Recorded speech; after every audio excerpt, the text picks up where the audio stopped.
þá þetta orðið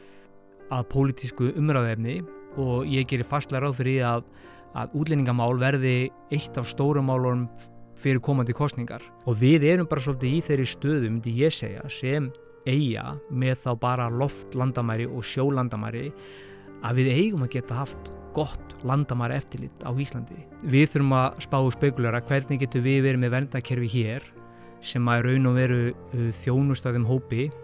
sem að raunverulega þurfa á því að halda og raun getum líka staðið verndað í raun það verndarkerfi, staðið vörðuma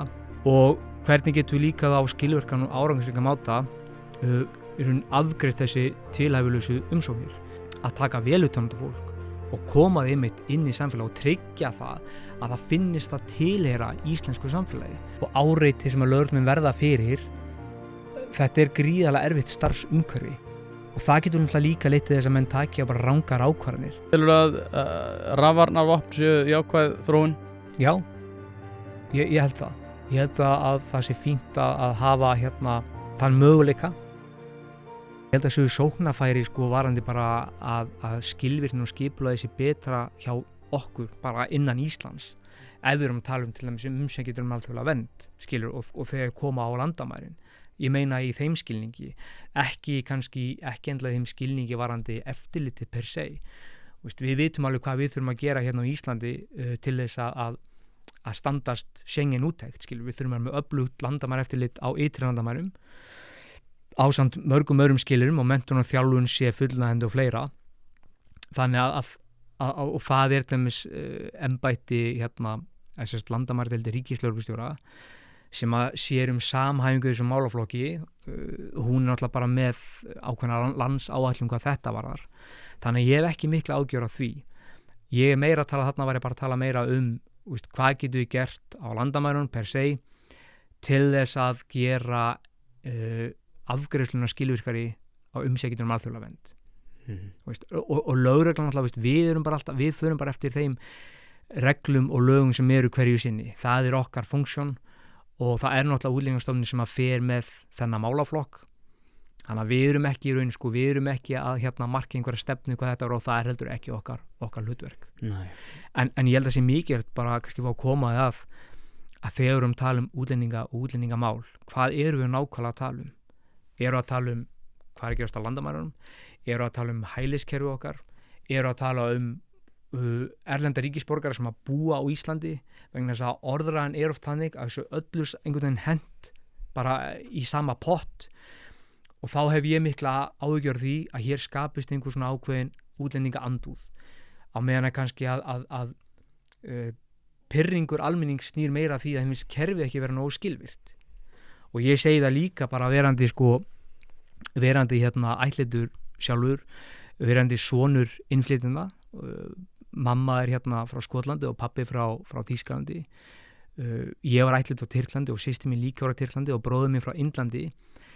Þannig að ég hef líka fundið að þessi orðar voru til þess að fólk einhvern veginn það verið að horfa öðru í sig bara á útlendinga.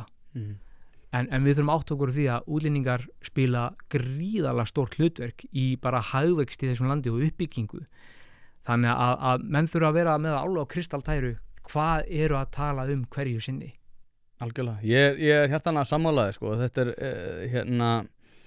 örugglega eitthvað sem að margir hafa eflaust miskilja vel í minni orðaræðu út af því ég meina við erum að sjá til dæmis núna í Evrópu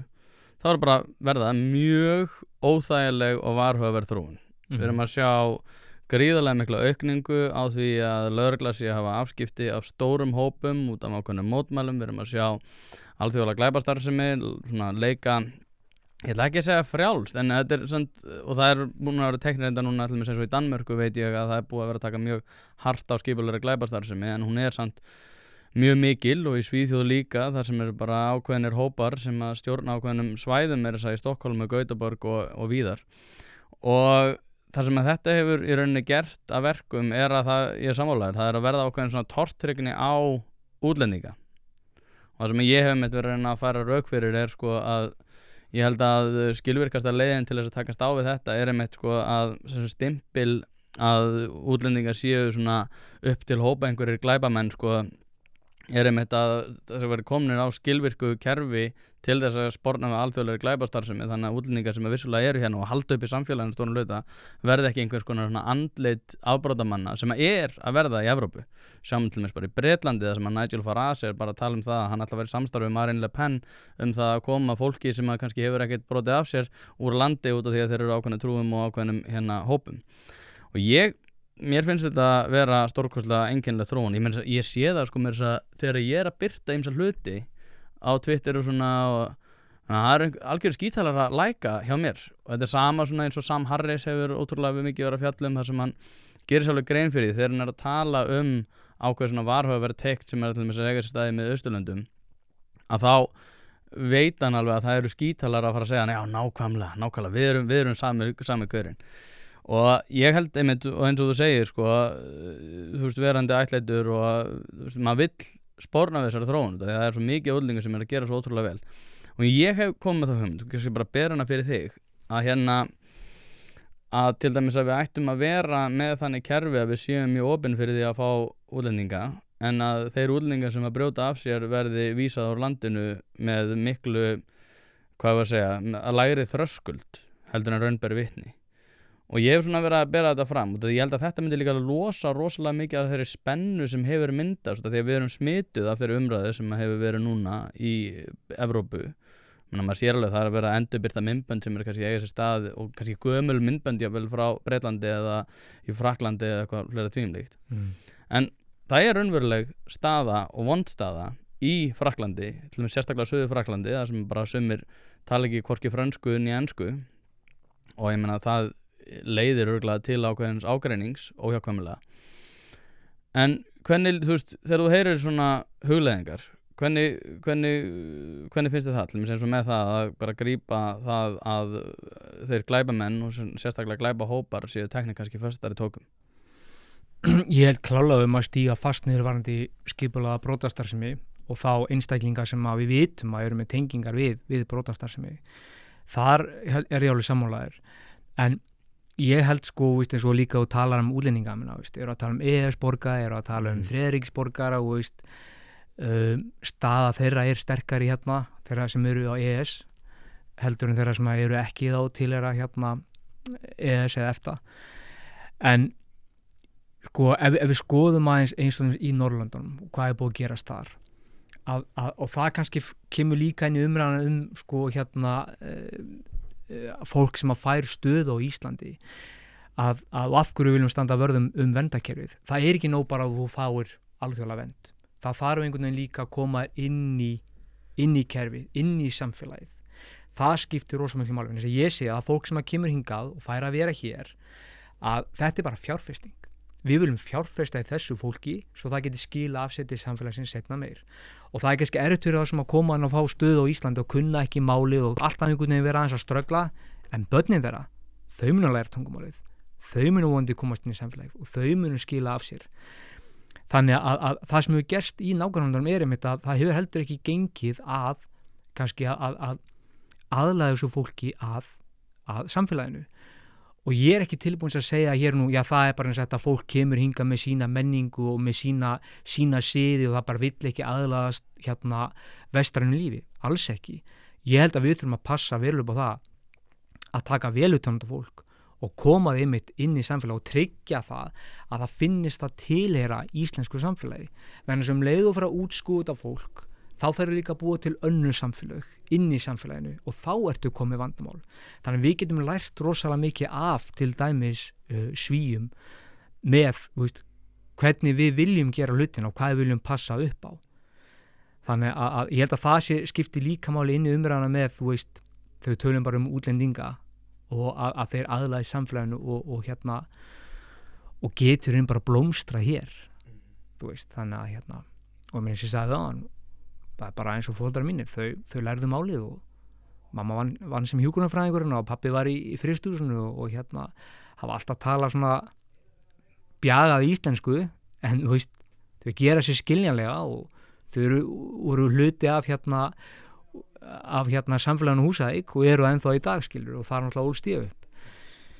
Þannig að við þurfum að passa alla umræðu rosalega vel og þegar við tölum landamærin per se, að þar eru við fyrst og fremst að tala einmitt að sporna gegn því að þeir einstaklingar sem að vilja koma hingar í annarlegum tilgangi komist ekki í gegn. En við viljum líka samanskapið tryggja það að þeir sem að eiga erindi og vilja koma hingað, að þeir upplifu það að það sé gott að koma til Íslands og flæði sér gott og hér séu hún ekki, hvað maður að segja, að við séum ekki einhvern veginn gera þeim erfiðara fyrir að koma og njóta. Já, sko ég hérna, ég held ég sé ekki ósammálaður, en ég með svona kannski aðeins blæbrigða mun á því sko hvernig, út af því að ég tel að hérna svona hugmyndir okkar gagnvart því þegar fólk er að koma til Íslands, þá held ég að við ættum að halda nokkuð fast í það að það sé fólk að koma til Íslands. Ég segi að við eigum að sjálfsögðu að taka vel á móti þeim sem að vilja hingað koma og vilja hingað leita, en ég held að sko beri þess merkistundum í þessari umræðu einmitt er að vera að tala að taka vel á móti fólki, þá held ég allir séu sammála það, en það gæti samt orðið ákveðin meðvirkni, eins og hérna ég var að tala við Margréti Valdimarsdóttur, hún myndi ekkert skrifa upp það sem ég er að fara að segja núna, en ég fekk þessa hugleiðingu svona svolítið þegar hún var að tala þetta, sko það skorti bara ákveðina umræðu ákveðin menningaleg gildi sem eru til staðar í eins og Miðausturlöndum. Ég hef verið mikið á Indlandi. Ég meina það fullt af hlutum þar sem ég myndi alls ekki vilja sjá í mínu samfélagi. Það ekki hatur gagnvart Indverjum, ég elska Indland og ég sakna þess mjög mikið að vera þarna, en það aftur á móti ákveðin svona menningaleg gildi sem eru svona ótrúlega svona frábröðin okkar eigin. Þeim finnst margt af því sem að við gerum alveg fáránlegt, en ég held að sko við þurfum að byggja þetta á einhvernum undirstöðum sem að við teljum vera réttar, sem eru þessi íslensku gildir, sem ég held að sé undirstöðu líka þess að við höfum haft það svona gott hérna og getum tekið vel á móti fólki. Þannig að sko ég held að þetta sé ákveðin svona, þetta er mjög fín lína sem þarf að finna út af því að maður veit alveg eins og ég var nefnið aðan, skilur, stund sem maður stegir þegar maður er að taka þessu umræðu, það er bara fullt af rasistum sem eru bara nákvæmlega, við erum hérna sami gaurinn, en mér finnst það heldur ekki samt réttlæta það að það sé farið sko alveg hinum megin, þar sem að við erum farin að vera ákveðin bara meðvirk og reyna sko að bera frá okkur alla umræðu, eins og Margréti Valdimarsdóttir sagði til þessu Svíþjóð, þar sem bara fólk sleppti eiga umræðuna það að það varhugaverð teikn á lofti gagnvart ákveðinum svona menningarlegum gildum frá þeim hópum sem þau tóku við, og þau áttu bara, þau neituðu að vera hreinskilin við sjálfum sig og þess vegna eru þau komin á þann stað sem þau eru í dag. Já, og hérna ég held að við mögum aldrei loka á möguleikum að geta tekið samtal. Það er bara grunnforsenda að fólk geti mitt talað þetta og tekið samtal þessi mál og við verðum að gera. Ég meina og hérna þó vil ég ekki fara of mikið í pólitíkina þá er þetta orðið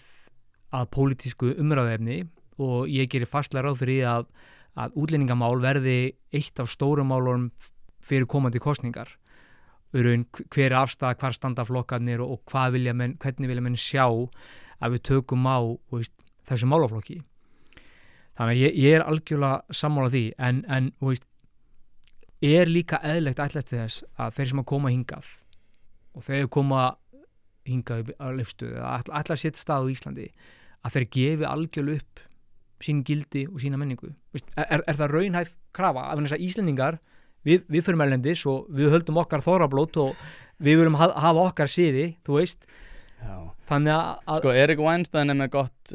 góða tilvitnun þetta sem ég nefnt nokkur sinnum áður, sem er að fjölmenning virkar svo lengi sem að sá sem að kemur